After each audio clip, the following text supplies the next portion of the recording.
the first story that we have is from the Daily Mail. China built a lab to study SARS and Ebola in Wuhan, and U.S. biosafety experts warned in 2017 that a virus could escape the facility. That's become key in fighting the outbreak. So here's that story is from over a week ago, and then we saw this. This is from BioRxiv, Cold Springs Harbor Laboratory, and they say uncanny similarity of unique inserts in the 2019 nCoV spike protein to HIV-1, GP120, and GAG. I have no idea what any of this means. The general understanding that people... Actually, let me read what he says, and we can just kind of context clues the jargon. It says, abstract. We are currently witnessing a major epidemic caused by the 2019 novel coronavirus. The evolution of 2019 nCoV remains elusive. We found 4 insertions in the spike glycoprotein, which are unique to the 2019 nCoV, and are not present in other coronaviruses. Importantly, amino acid residues in all the 4 inserts have identity or similarity to those in HIV-1, GP120, or HIV-1 GAG. Interestingly, despite the inserts being discontinuous on the primary amino acid sequence, 3D modeling of the 2019 nCoV suggests that they converge to constitute the receptor binding site. The finding of 4 unique inserts in the 2019 nCoV, all of which have identity similarity to amino acid residues in key structural proteins of HIV-1, is unlikely to be fortuitous in nature. This work provides yet unknown insights on the 2019 nCoV and sheds light on the evolution and pathogenicity of the virus, with important implications for diagnosis of the virus.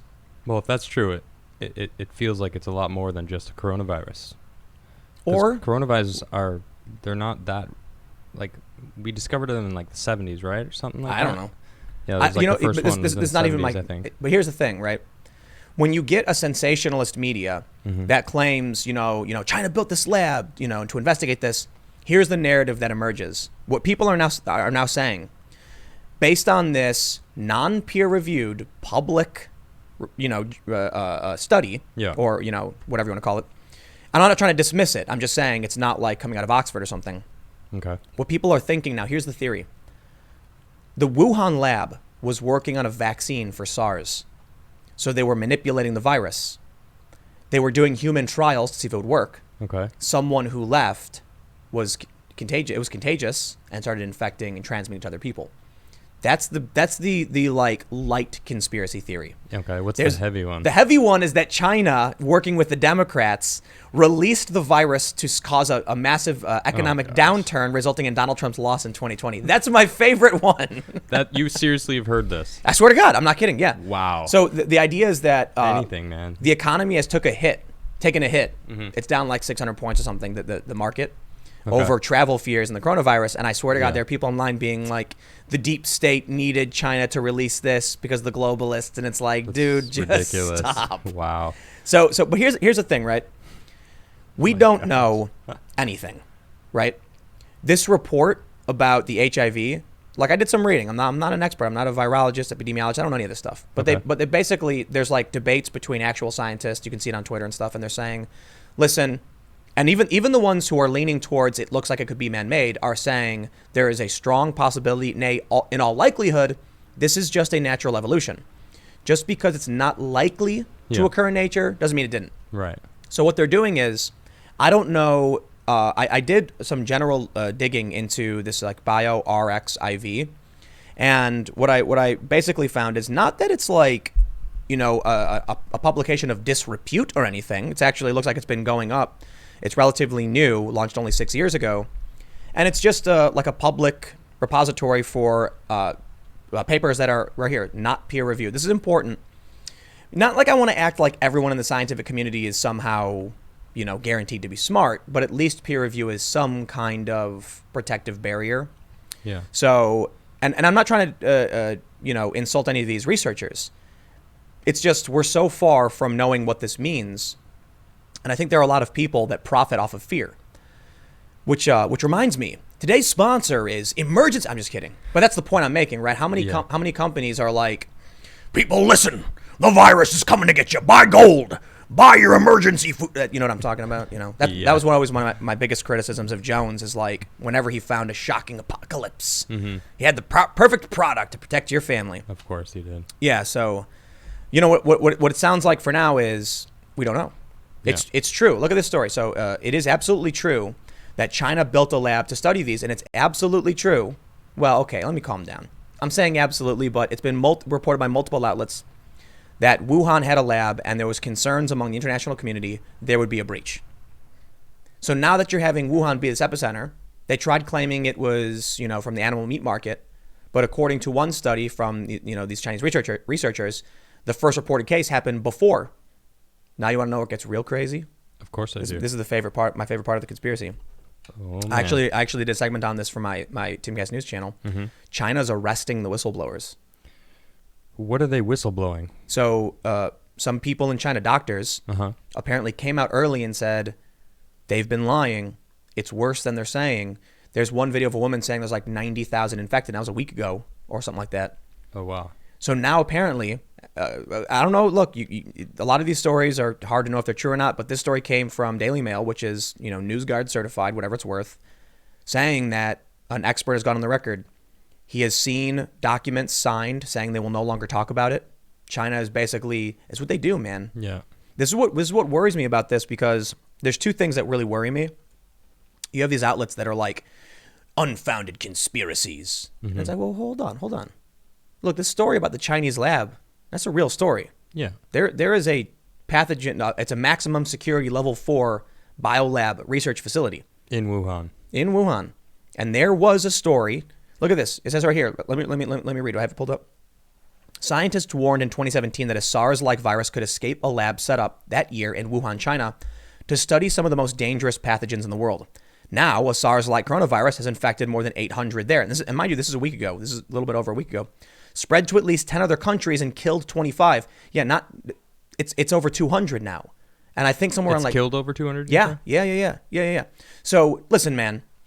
You want to talk about conspiracy theories? Let's talk about conspiracy theories. When someone tells me that the deep state's working with the Chinese government to, you know, like beat Donald Trump in November, I roll my eyes. Yeah. If somebody tells me that lizard people are stealing moon cheese or living, you know, in the North Pole, I roll my eyes. If someone tells me that there was a lab in China, this is a real thing. Yeah. We were worried it was there was going to be a breach. And now look what's happening. And now there's an infection emerging in Wuhan. I'm not going to immediately say, it's true. Oh, you've proven it. And I think it's silly to equally be like, stop, everybody. It's completely fake news. No. We just say we don't know. It's founded. But keep your eye on it. Yeah. Right. It's founded. Like it is an educated guess at this point. If you were to, like, I'll tell you what, man. Would you make a bet of $1? Like if someone said, I'll bet you $1 this is true. You'd be like, I have reason to believe that bet is possible. Yeah, I would take that bet. But I mean, I don't want to bet around with people's lives. No, I don't mean that. I just mean like yes. There's a lot of circumstances where it's like there's literally no reason you would gamble. It makes sense. Like I'll put it this way: if someone asked you to bet on Donald Trump being impeached, would you do it? No. No way. No. Some people did apparently. I wouldn't. No, I certainly wouldn't. have. But on this, if depending on the odds, like if someone was it's like, logical. I'm very logical, and that it seems like it would make sense that they're tweaking the virus. They're trying to figure out a vaccine, a vaccine for SARS, and it didn't work as planned. Accidents happen. This happened, But so that's just speculation, and I think that's okay. Yeah. Like if you're going to do an investigation, you've got to start with an educated guess of some sort. Yeah. So if you're a journalist, you're sitting there looking at all these pieces. Well, you got to investigate them and see if they connect. But you literally have journalists right now mocking and berating people who are asking a question. And I'm like, this isn't insane conspiracy level stuff. This is literally them being like, yep, the lab's real. Yeah. Now I'll tell you what's fueling it. Let me show you this next article. This one just absolutely did not help. Can an anti-HIV combination or other existing drugs outwit the new coronavirus? Okay. I am far from a scientist who knows anything about this stuff. Yeah. But when you see a report come out claiming there's HIV proteins in this coronavirus, and then you see an article claiming that an anti-HIV drug can actually combat it, people who don't know are going to put these pieces together and assume they're connected. I don't know if they are. Because for all I know, the way the anti-HIV drugs has nothing to do with the proteins on the virus. Right. But people are going to see this, and they're going to see they're going to see HIV on both, and they're going to be like, boom. Here, let's read a little bit of this, because this is actually interesting, and we might see a connection. This is Science Mag reporting. When a frightening new virus emerges in humans, scientists spend many months, if not years, developing and testing a vaccine. Finding new treatments, too, takes a long time. But there's another option. Try existing drugs to see whether they have activity against the new virus. In the case of the novel coronavirus, researchers are already trying antivirals widely used to treat HIV, in hopes they might be able to fight the coronavirus as well. Other, still experimental antivirals, including one that was unsuccessfully tested against Ebola last year, may also hold promise. So that's just the general idea. The reason I'm highlighting this is not to say there's a connection. It's actually to refute there's a connection. Because I want basically say we don't know how antivirals work. Like, I don't. You know what I mean? Do they actually test these anti-HIV medicines, or are they just speculating? Is this more speculation? That's what it looks like. Exactly. And so now here's where I want to go with it. Oh, how dare you, media? It always turns into a how dare you, media. You know what I mean?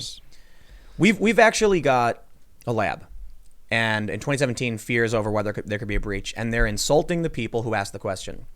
And then you actually have Science Mag come out and start doing speculation. I get it, but I'll tell you this: what's more dangerous?